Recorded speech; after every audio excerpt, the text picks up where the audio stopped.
Hello everybody, my name is Leonardo Duval, and I'd like to discuss something that is relevant in today's EFL classes: error analysis in hybrid learning. What kind of strategies can we use to help students develop writing accuracy in today's context of online and face-to-face classes? But before we set sail on this journey of mistakes and errors, let's talk about hybrid learning. Hybrid learning is also referred to as blended learning, which integrates face-to-face classroom instruction with online components to provide more personalized learning experiences. However, hybrid learning differs slightly to blended learning in that it first started as a consequence of the COVID-19 lockdown back in 2020. So the approach is more to do with coping with not being able to go to school, as opposed to adding variety in the way you teach. But I will get to the challenges in a minute. So, according to Baringfager, hybrid learning features three main characteristics. So, we're talking about a combination of traditional classroom learning, computer-assisted language learning or CAL, and self-directed learning or SDL. Let's have a look at each of them. First, with regards to the traditional classroom, it actually needs no explanation, and I'm sure you're fully aware of the characteristics of the classroom. However, during the pandemic, some things have changed. Classrooms have become mobile. They've shifted from schools to online classes for periods of times, while still retaining the same structure of teacher-to-student interdependency and language curriculum. This, in turn, has affected the way classes are now being delivered. The next component to hybrid learning is computer-assisted language learning, or CAL. Now, we all know that CAL is not new. It's been around for over 25 years. And with the speed at which technology evolves comes new inventions and devices. However, despite the fact that new technologies are becoming more accessible, more powerful, smaller, and more portable, the role of these devices in relation to language learning is still the same: to facilitate the process of second language learning. Now, CAL is supposed to integrate technology into the learning process. In other words, it was meant to support face-to-face language instruction in the classroom, not to replace it. But as you can see at the moment, quite the opposite appears to be happening. The last component for hybrid learning is self-directed learning, where students set their own learning goals and strategies. They make decisions about how to use available resources, and they also evaluate their own success. Now, here motivation is critical. So the teacher's role is to guide learning by providing scaffolding, mentoring, and advice.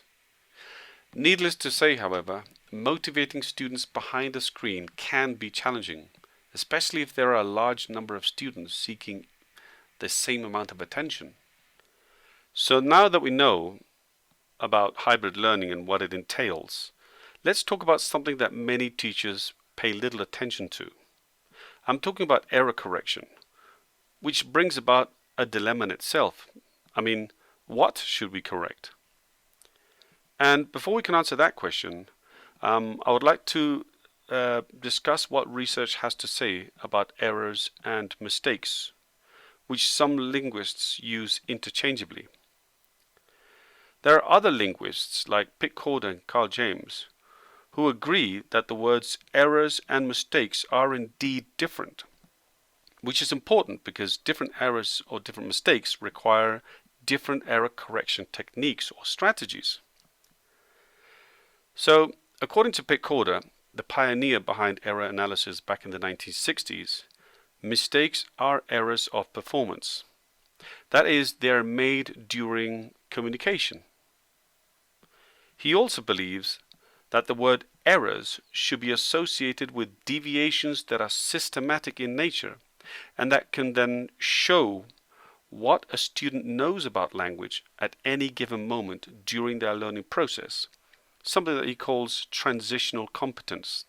The word errors, on the other hand, are given another type of definition, like for instance Carl James, who defines errors as slips made by native speakers. In other words, these are errors that are not made as a consequence of the learning process and can thus be corrected by the speaker without the assistance of the teacher. This process is also known as self-correction. This presentation will focus on mistakes or developmental errors, as they correspond to a study that I carried out some time back. Now, very little information was available in the field of error analysis that studied bilingual schools in Colombia, so I decided to do research about the mistakes that EFL students made.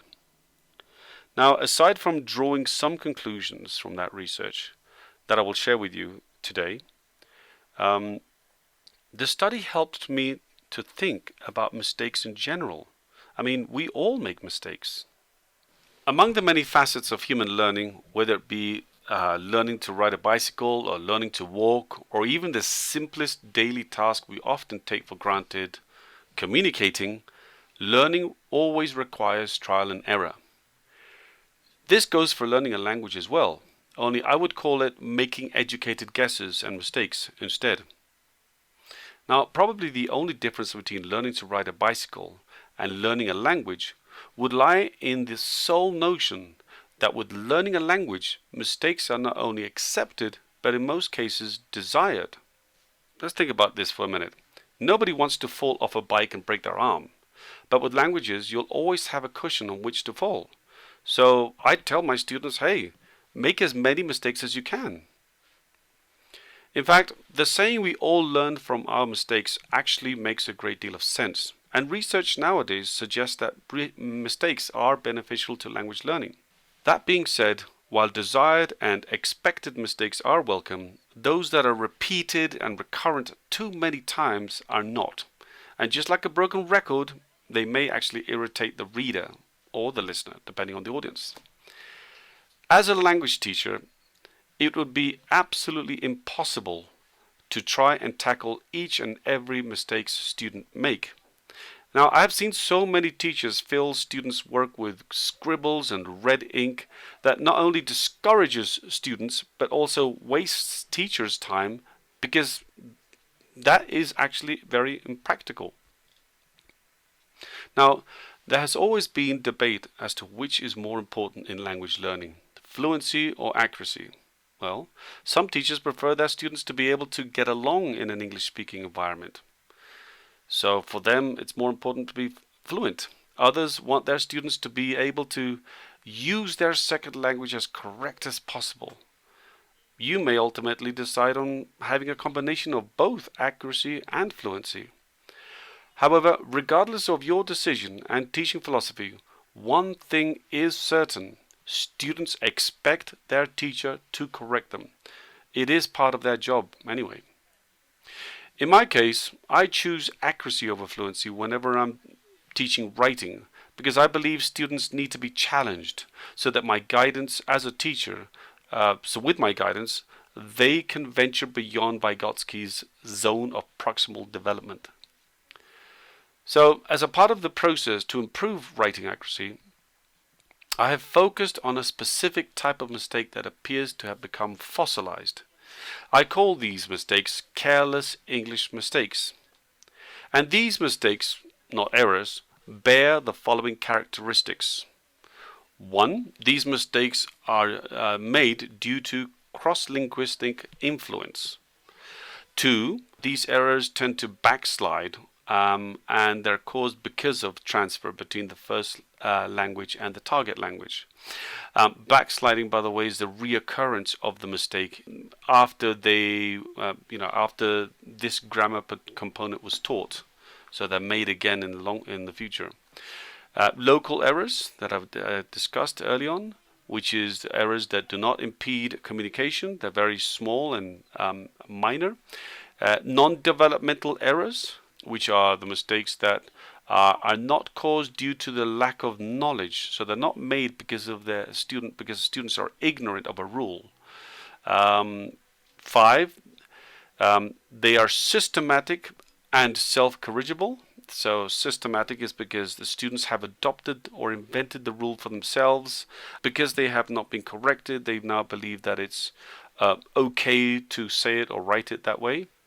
And last but not least, and more importantly, I would believe, is the lack of proofreading. Students just, don't take the time to go back, check their work, and, see if there are any mistakes that can be avoided before submitting their work. Okay, so just before we move on, I'd like to say that in my research, the mistakes that I identified and worked on were local errors, not global errors, which are terms proposed by Burt and Kiparsky in 1975. In essence, local errors are minor, almost unnoticeable errors that don't compromise the clarity of the message that the speaker or writer wants to get across. On the other hand, global errors are more serious mistakes and they actually impede communication. That said, I did say I was going to share some of the conclusions of my research. Well, here are some of my findings. When asked who they thought, and this is with the ninth graders, when asked who they thought was responsible for the correction of mistakes, 76.6% stated that it was the teacher's responsibility. This led me to believe that students may not always proofread and might actually rely on the teacher to do it for them, when the teacher gives them feedback. In another question, I asked them about error correction in the past and present and how they would like to be given feedback in the future. 35.7%, the majority, told me that they were used to having the teacher encircle the mistake without providing them with the answers. The next slide told me that they didn't like that at all, and they actually preferred to be corrected by having the teacher identify the mistake and correct the mistake by giving them the answer. This might benefit some students, but it is at the expense of critical thinking and the use of metalinguistic awareness, as the teacher might just, the teacher would just spoon feed them with the answers. What I tend to do is give them the answer only if there are global errors in the text and provide them with some hints when there are local errors. These hints could be in the form of different colors or perhaps some sort of symbols or conventions that they are familiar with. Finally, here are some results from the database of errors that I have in Excel. This sample is taken from a total of 1,300 mistakes collected over almost 10 years. This is the most common type of semis. I'm simply going to name the mistakes. I won't explain how the mistakes were made in this presentation due to time constraints. The most common type of mistake recorded in my corpus of local errors is what I call the phonetically interchanged triple, PIT, which are the confused or interchanged use of is, the verb to be in the third person, it's, a contraction of it and is, and its, third person possessive pronoun. The second most common semi are the misuse of articles. In other words, the use of definite articles and the lack of them in certain sentences. So some of them are overused while others are not.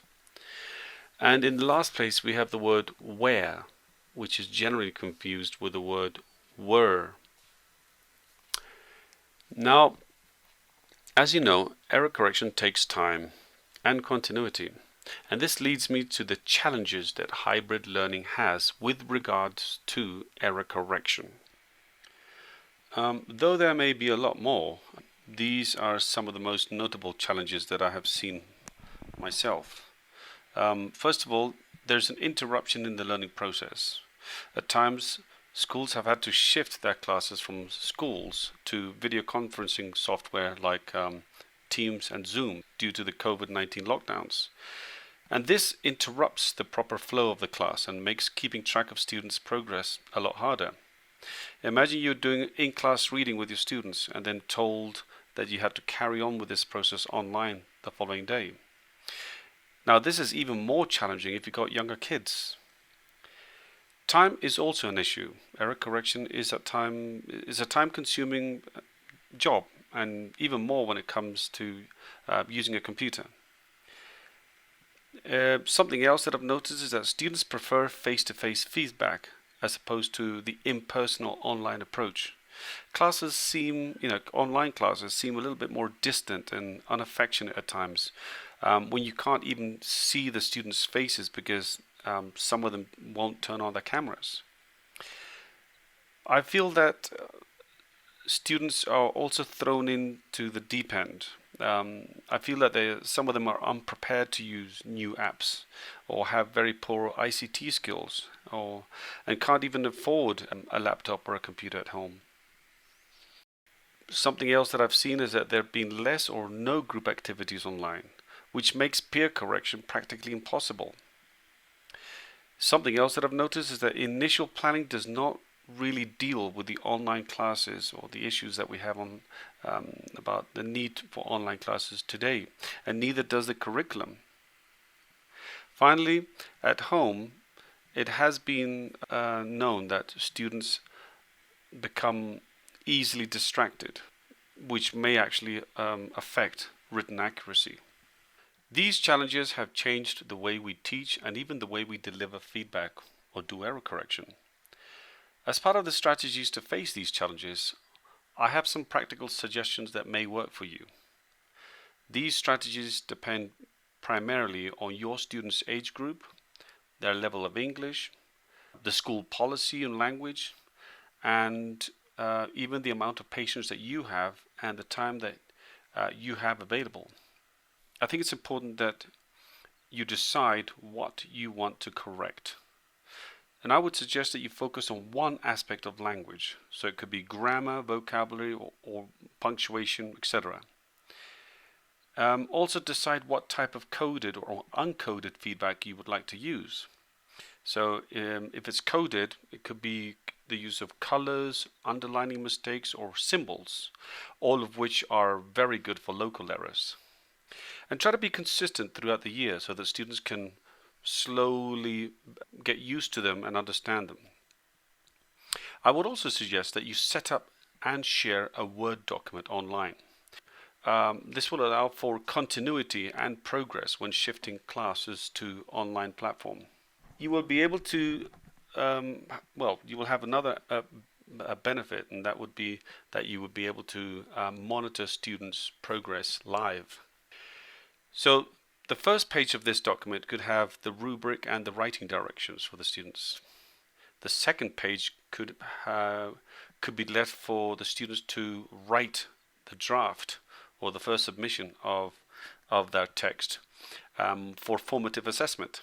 The third page would be left for a final submission, which you would grade.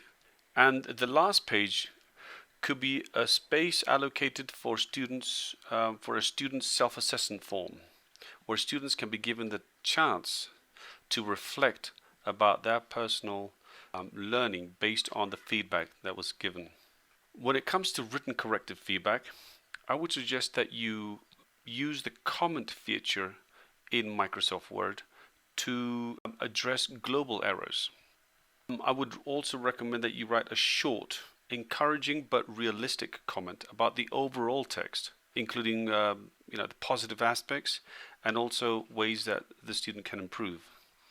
I would also allow I would allow students to use class time to correct the work and not just leave everything for homework, where they will have to depend on non-bilingual parents.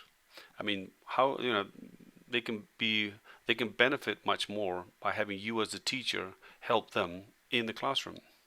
Okay, well, that's about it for today. But if you'd like to contact me to discuss any of these issues further, I'd be delighted to hear from you. So don't hesitate to contact me. Thank you very much, and I hope you enjoyed the presentation. Bye-bye.